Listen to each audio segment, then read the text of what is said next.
1:55 a.m., April 1st, 2006. Outside the second floor entrance of Columbus's Ugly Tuna Saloona, Brian Shaffer leans on a handrail, shares a spring break joke with a few women, and waves before stepping back inside. At 2 a.m., the bar closes. 57 patrons leave, everyone captured on camera. But Brian, he wasn't among them. In the blink of a panning lens, a 6'2" medical student vanishes from the record. Tonight, we rewind the clocks frame by frame and walk every hallway Brian might have taken, through construction dust, across riverbanks, into the quiet rooms where families wait. This is the Midnight Mystery Archive, and this is part 1 of the Brian Shaffer mystery. We'll look at the night itself, the search that followed, and the paradox that still haunts High Street.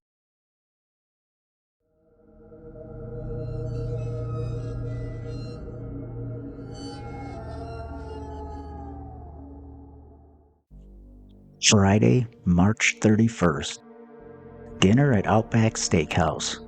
Ribeyes, baked potatoes, father and son.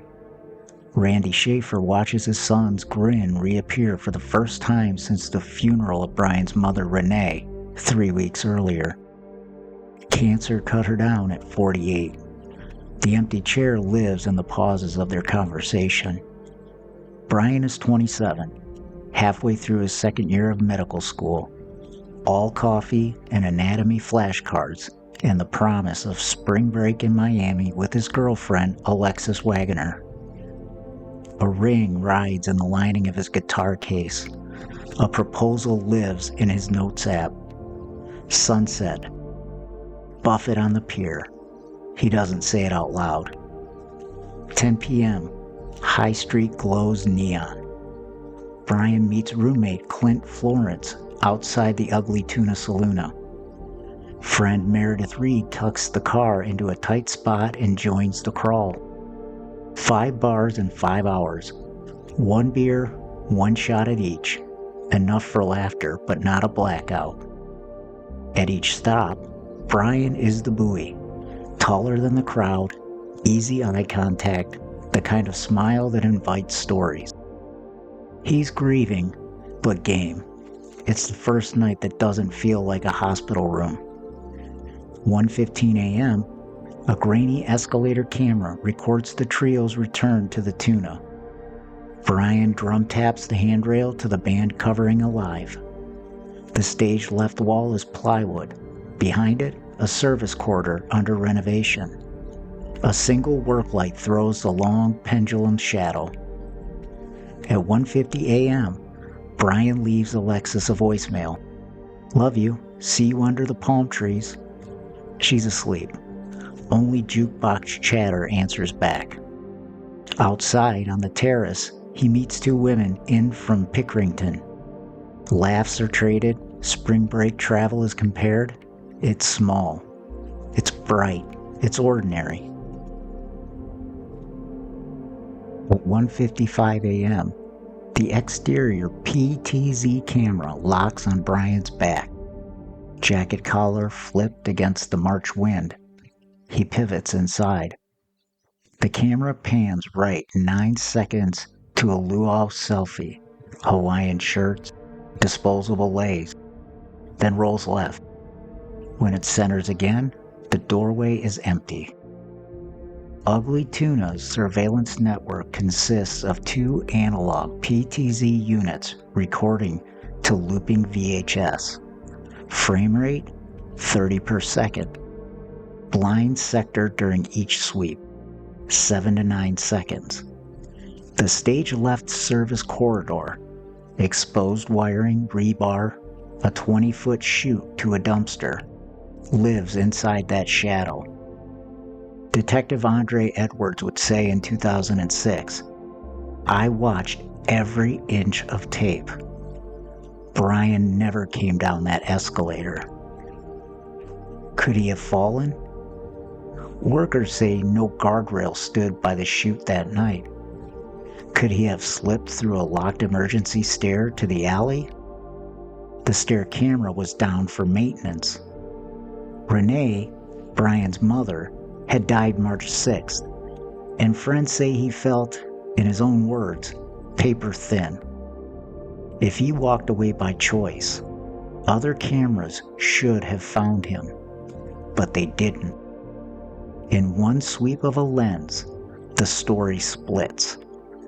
Accident, abduction, self-exit, all three take root in the 9 seconds the camera looked away. Saturday afternoon, Clint assumes Brian crashed with friends. Calls go to voicemail. 6 p.m., Randy unlocks Brian's apartment. Guitar untouched, coursework stacked by topic. Car parked straight as usual. Sunday, Alexis drives from Toledo with a bag she calls Miami or Missing. Monday at 5 a.m., the flight boards without Brian. Randy files the report. The shift commander flags it priority. Circumstances unusual. A search grid, 4 blocks, rooftops to sewers. Cadaver dogs descend the dumpster chute, and there's no alert. Dive teams broom the Olentangy shoreline. Sonar returns only shopping carts. Detectives interview 137 patrons and staff. Bar receipts cross-checked.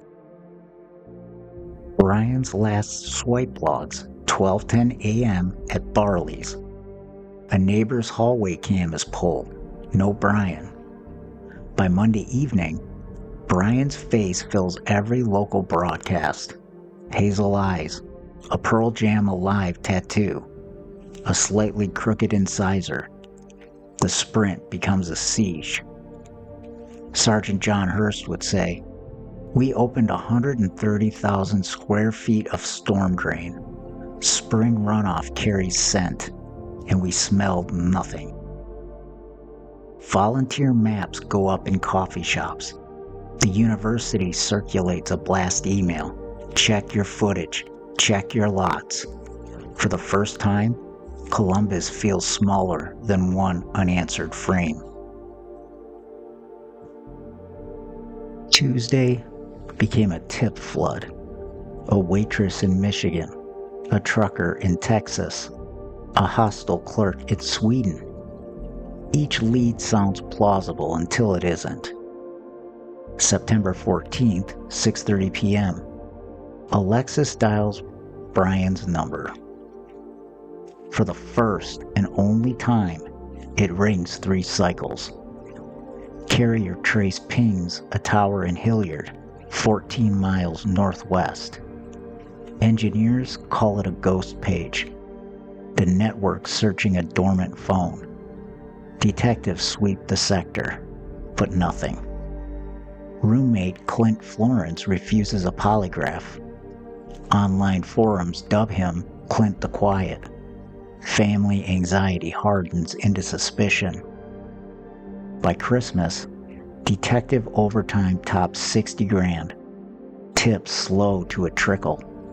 Evidence boxes move to cold storage. Hope freezes in fluorescent light. Randy drives what he calls the loop, High Street to King Avenue, past the locked tuna doors, downriver, home by 3. A spiral notebook rides shotgun, columns for sewer grates lifted, dumpsters checked, psychics phone.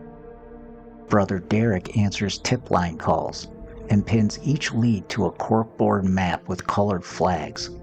Red for out of state, yellow for sounds possible, blue for talked to twice. Every Sunday at 9, Alexis calls Brian's voicemail, an old study break ritual, and records a message. She keeps the tapes in a shoebox labeled by week. She says it helps her sleep. Psychologists call it ambiguous loss, grief without a body, mourning without a ritual. Families invent their own rituals, candlelight vigils under the State House columns, neon vest sweeps along the flood wall. Randy memorizes the names of volunteers and thanks each by name. Movement becomes meaning. At the one-year vigil, 400 candles flicker. A piper plays Amazing Grace. Randy's voice catches. We hold this space until Brian walks back into it. April 4th, a 30-second NBC4 alert. April 8th, a CNN headline news crawl. Week 3, Dateline. Visibility brings leads and legends. Talk radio fills gaps with storylines. Cartel debt, witness protection, a late-night ride to nowhere. Online forums erupt. A web sleuth's thread tops 2,000 posts. Redditors annotate every CCTV shadow with arrows and timestamps. In 2008, a web documentary folds Brian into the smiley face killer myth. Columbus police and the FBI reject the link. No graffiti, river too distant. But myths outlive memos. By 2016, the cycle fades, revived each April 1st. Freshmen point at the rebranded bar, Fishbowl High Street, and whisper about the ghost door. The city learns to carry the paradox as urban folklore. The med student who walked into a bar and never came out. Ugly Tuna's cameras were analog 480 line PTZ units. Tapes overwrote weekly. Today, 4K domes auto-track faces, store to the cloud, and stitch blind zones. Smartphones in 2006 logged tower IDs.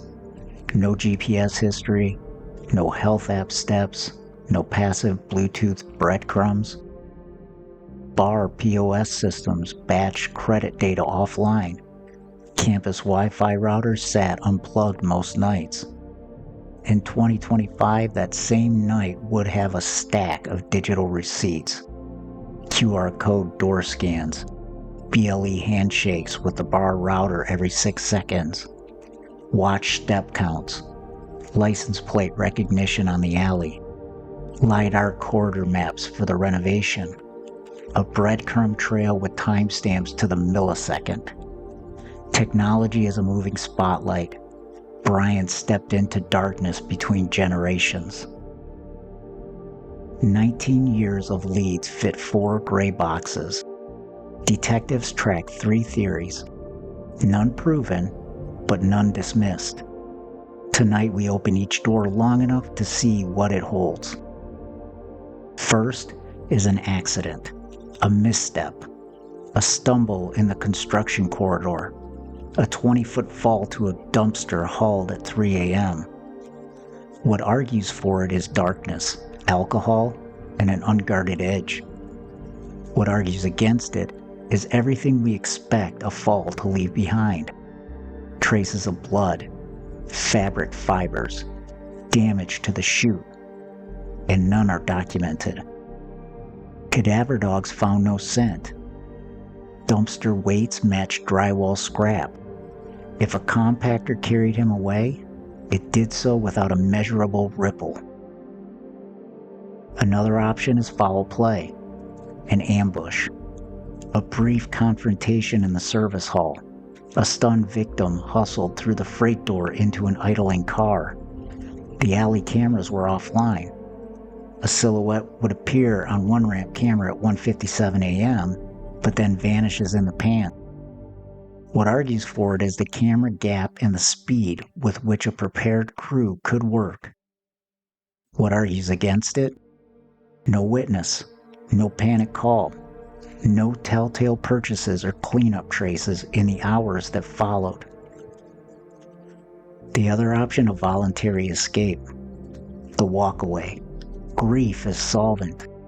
Renee's death on March 6 left Brian unmoored. Friends quote him saying, like life felt paper thin. If he chose to start over, the file would show a pulse, bank, credit, passport, social security number, lease, utility, ER visit. 19 years on, it shows none of those. The lone anomaly, the September 14th ring Alexis heard, traces to a network artifact, not a live handset. Accident lacks physical proof. Foul play lacks a witness. Escape lacks a money trail.